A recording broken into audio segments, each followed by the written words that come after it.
Hemos vivido días de zozobra en una ciudad violenta y enferma, primero por la pandemia, luego por protestas y finalmente por el caos político. Tiempos convulsos. ¿Está la iglesia ajena al sufrimiento? Si usted mide sus temores, usted debe ser sincero. Usted no es ajeno a lo que pasa en el país. Dios nos cuida, pero ¿qué hace el creyente cuando una ciudad está tomada por el pánico? ¿Le interesa a usted proteger sus propiedades? ¿Compra usted un seguro para su vehículo, para su casa?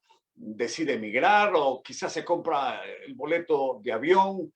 ¿Tiene acaso usted listo un refugio para invernar? Hubo en la Biblia una ciudad que pasó por esta cadena de temores. Pero esta era una ciudad que Dios quería destruir. ¿Se imagina si a usted le ha dado temor que los hombres atenten contra la ciudad? ¿Puede usted pensar qué piensan los habitantes cuando es Dios quien quiere destruir a la nación? La conquista de Jericó es el centro del drama a desenvolverse. Todo lo que hasta aquí ha sucedido en el libro de Josué solo es preparación para la conquista de esta importante ciudad. Jericó era la ciudad orgullo de todos los cananitas, era una fortaleza poderosa, era la última ciudad que separaba a los israelitas de la conquista de la tierra prometida. Su nombre probablemente significa lugar de la luna o ciudad de la luna, tierra de paganos, y se ha especulado si la ciudad estaba realmente dedicada a alguna deidad lunar. Estaba localizada en una llanura fértil, a 24 kilómetros al oeste de Jerusalén y como a 8 kilómetros del Jordán en línea recta, pero a 17 kilómetros al noroeste de la desembocadura del Jordán en el Mar Muerto. De modo que se trata de una de las ciudades más antiguas de la tierra. El pueblo de Israel sabía que para poder poseer Canaán había que sacar al enemigo, pero había ahí muchos enemigos. Ahí estaba el Eteo, el Fereceo, el Amorreo, el Jebuseo y otros. Y en el libro de Josué no encontramos los detalles pequeños de la campaña de conquista, pero lo que está registrado son 3 batallas que serán importantes para mantener la unidad de la narración, que subrayarán los propósitos divinos al contarnos estos eventos. Para la conquista de Jericó hubo 3 batallas principales: la del norte, la del sur y la del centro. El capítulo 6 de Josué nos describe la batalla central, la batalla de la derrota de esta ciudad, y es de lo que nos habla el libro de Josué capítulo 6. Abra conmigo su Biblia a Josué capítulo 6, versículos 1 al 27.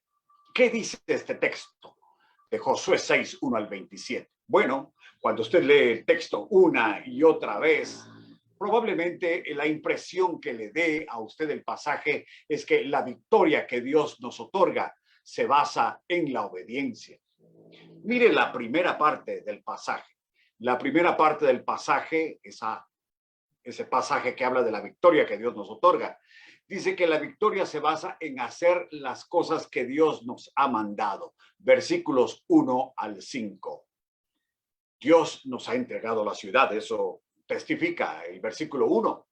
Mire cómo se sintieron los jericoitas, los habitantes de Jericó. La ciudad está sitiada y nadie entra ni sale de ella. Es decir, los habitantes de Jericó están amenazados por los israelitas. Dios los ha entregado en sus manos. Mire qué dice ahí. Dice que los rumores y chismes y noticias se propagaban tan rápido en aquellos días como hoy. Los cananitas sabían que los israelitas estaban en el desierto o habían estado ahí. Ellos sabían que habían salido de Egipto. Sabían de cómo Dios había partido el Mar Rojo para que ellos lo atravesasen. Sabían de la nube que les acompañaba del día y sabían del fuego que les alumbraba de la noche por 40 años. Ellos sabían del maná en el desierto. Así que, como dice Josué capítulo 6, versículo 1, ya la ciudad estaba temerosa. Estaban sabidos de la invasión y estaban amedrentados. Estaba la ciudad paralizada del miedo. Y realmente esta es una figura de lenguaje, porque las ciudades no se paralizan, son los habitantes que viven en ellas los que están atemorizados. Como mucha gente tiene temor el día de hoy. Pero Dios nos pide hacer cosas diferentes. Mire los versículos 2 al 5. Las instrucciones de Dios a Josué pudieron haber levantado algunas preguntas que eran naturales. porque se detalla en la instrucción de Dios a Josué una forma muy extraña de batalla. Y ellos pudieron preguntarse, ¿por qué esta forma tan rara de ir a la guerra? ¿Por qué los gritos? ¿Por qué el desfile? ¿Por qué por varios días? ¿Por qué un día de silencio? ¿Por qué marchar y no pelear? Pero si Josué quería el resultado planeado por Dios en todo esto, debía seguir el plan de Dios. Cuando el mensaje es así de claro, no puede y no se debe cuestionar lo que Dios ha pedido que se haga. Porque las armas de nuestra milicia no son carnales, dice Pablo. Dios es quien pelea por su pueblo. En las circunstancias como las que nosotros vivimos hoy en día, muchas veces no sabemos cuál es el camino de Dios y es muy difícil determinarlo porque hay líderes eclesiásticos pidiendo la dirección de líderes políticos y hay líderes políticos pidiendo la dirección de líderes eclesiásticos y todo se presta a una enorme confusión en donde los creyentes terminan promoviendo proyectos de ley y los políticos terminan pidiendo que Dios bendiga Guatemala. Y en esa desesperación y confusión acudimos a profetólogos antes que a la Biblia. Pero Dios honrará nuestro esfuerzo y deseo por hacer lo que su palabra manda. ¿Cuántas veces el mundo no habrá dicho, estos tontos cristianos están comprometidos con la obediencia al pie de la letra? Miren esos fanáticos, qué desperdicio.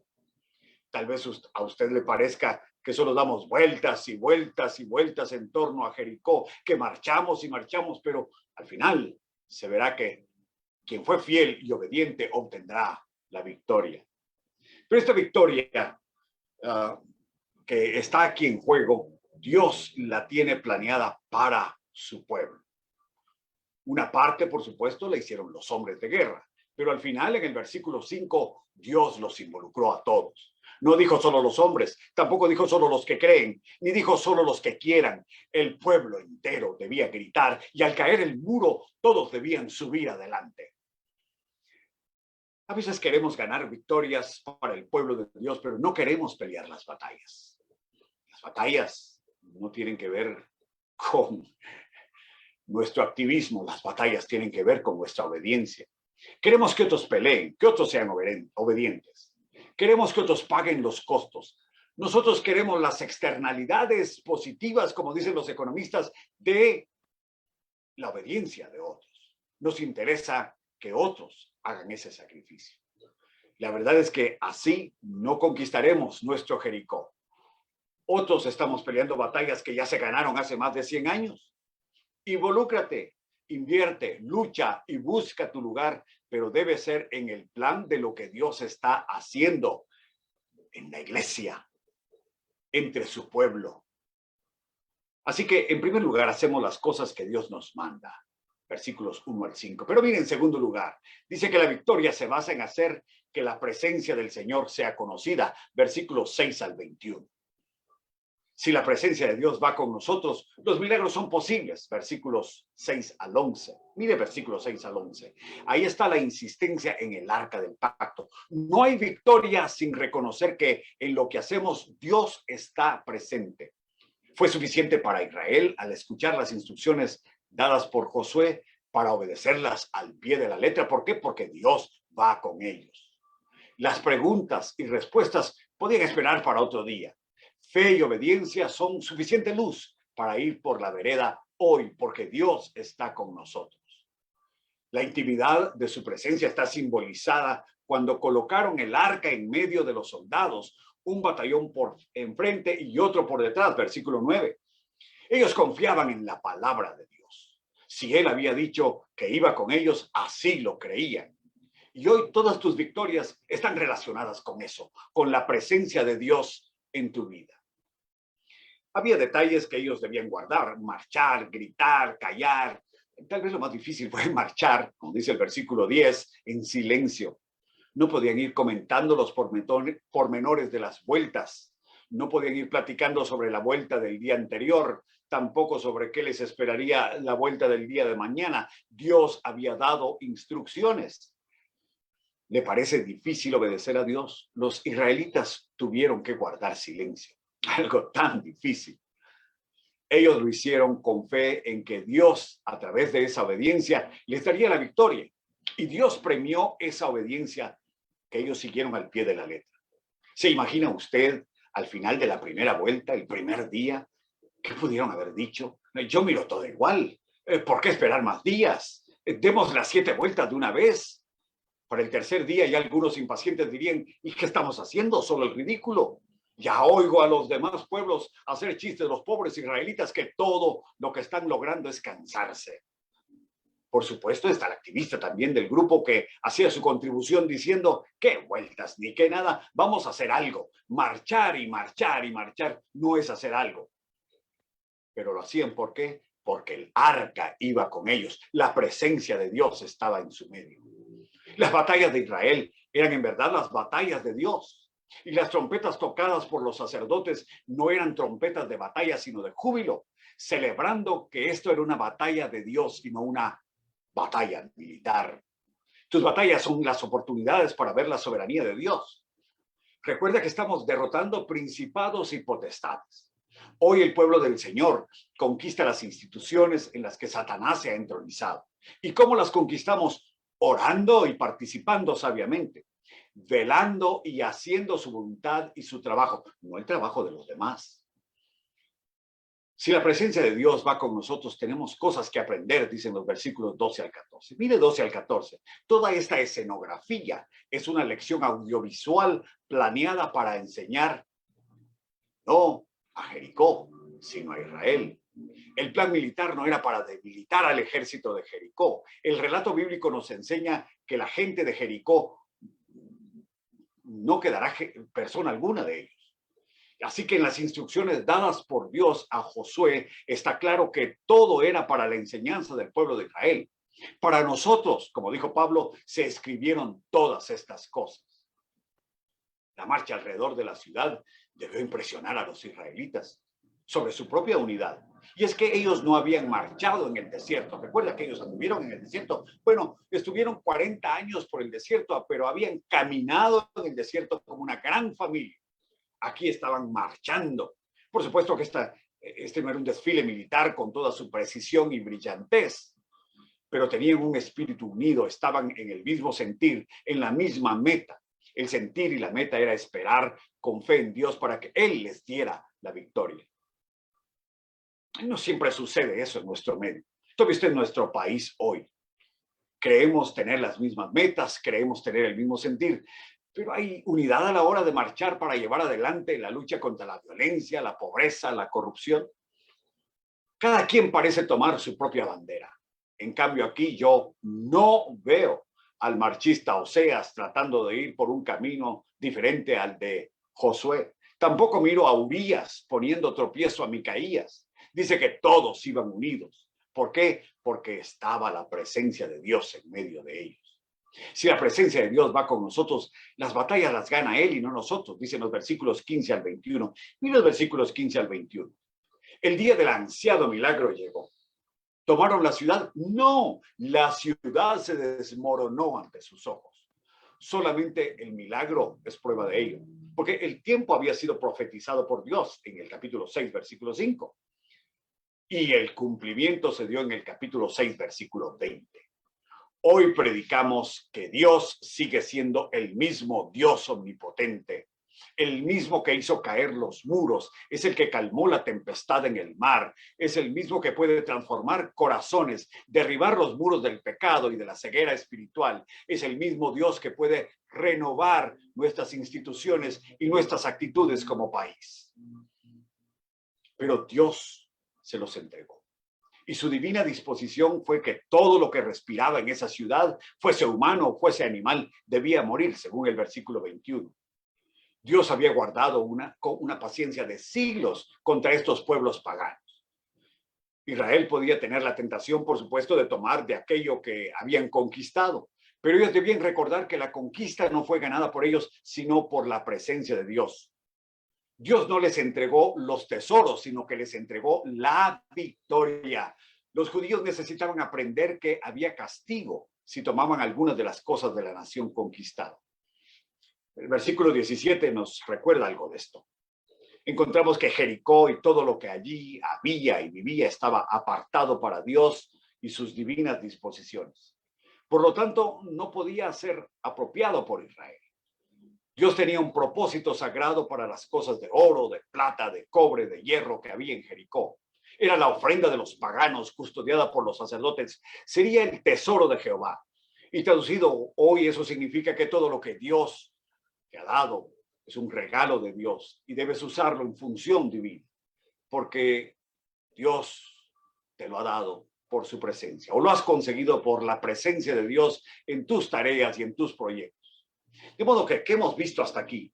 No solo que hacemos las cosas que Dios nos manda, que lo hacemos reconociendo su presencia, pero en tercer lugar, la victoria hace realidad las promesas de Dios, versículos 22 al 27. La victoria hace realidad la certeza del perdón de Dios, versículos 22 al 25. Usted y yo necesitamos aprender la certeza del castigo divino, pero también la seguridad del perdón de Dios. Y esto queda ilustrado en el caso de Rahab. ¿Quién era Rahab? Rahab era una meretriz, una mujer de mal vivir. Pero ella nos ilustra que Dios tiene en medio del pecado de la ciudad y de la cultura humana su brazo extendido para salvar y perdonar a todos los hombres, vengan del trasfondo del que vengan. El brazo de Dios no se ha cortado para salvar a la humanidad. Rahab creyó a Dios y todo lo que pidió a los espías es que protegieran su vida y la de su familia. A mí en lo personal me hace eco de las palabras de Habacuc, capítulo 2, versículo 4, en un contexto de guerra muy parecido a este, donde dice, el justo por la fe vivirá. Y así es como Dios salvó a Rahab, así como Dios le salva a usted y le rescata hoy del pecado.